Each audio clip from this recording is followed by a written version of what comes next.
This is Graaf in the Netherlands. I came here to visit the bridge from Operation Market Garden.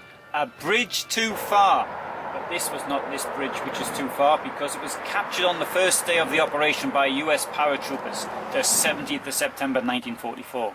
However, Graaf is also a very nice town to walk around on a sunny day, and I was fortunate enough to have a nice sunny day in February.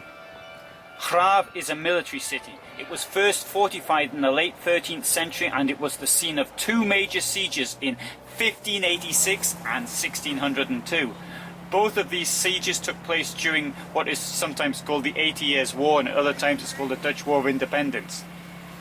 In 1586, the Spanish captured the town from the English and Dutch rebels, whilst in 1602 it was the other way around. Not that it made much difference to the war, because that went on until 1648. Even whilst England was in the throes of its own civil war, its troops continued to garrison Graaf until the end of the 80 Years' War. 80 years for war? I mean, what's the point? Anyway, never mind, not the subject of this video. Today, there's not a great deal left of the fortifications. You can sort of see where they were in some places, and in some places they're still there. Nonetheless, Graaf is still a member of the Dutch Association of Fortified Cities.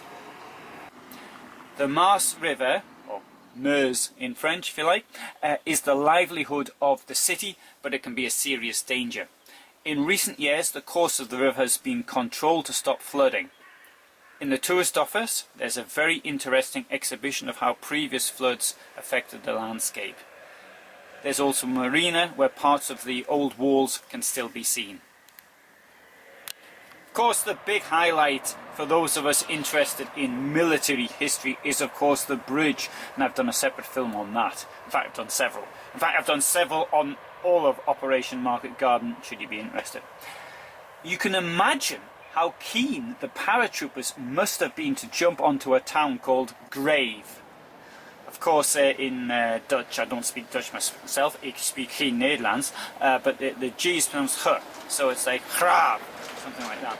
So, anyway, instead of calling it Grave, the powers that be in the US Army changed the name to Gravy, and based on opinions from the time, this name seems to have stuck with other paratroopers. If it is open, you can visit the museum in the bunkers which guard the bridge. Now there's two bunkers guarding the bridge, and there's a museum, but it's not open all the time because it's done by volunteers only.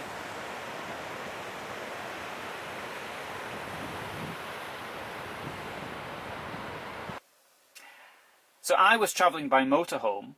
I left my van at the Hetlu campsite, which is around 10 kilometres from Graaf, and I travelled there by bicycle, which took no time at all because it's in the Netherlands and everything's flat. And it was also particularly nice because I cycled alongside the Meuse River all the time. This campsite is absolutely brilliant. Again, you can see it in another film. It's got great views over a marina, superb for me. But if you don't want any facilities, there's a free motorhome Stellplatz overlooking the John S. Thompson Bridge, and that may be suitable for you. And that's right next to one of the casemates, the bunkers, where the museum is. So, let's now just have a quick walk around. I'll show you the sights of Graaf.